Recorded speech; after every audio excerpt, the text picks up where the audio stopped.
Que a Francine Eu que está grávida, vocês já sabem.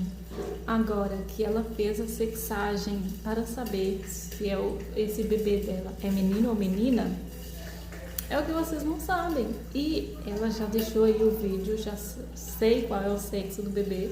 Vou deixar o vídeo aqui em continuação deste para vocês verem também. Eu, como uma pessoa fanática da Fran, estou assim muito feliz com esse baby dela e com essa nova fase da vida dela. Parabéns, Fran. My heart has to be grateful all the times you've been faithful to me. God, I'm still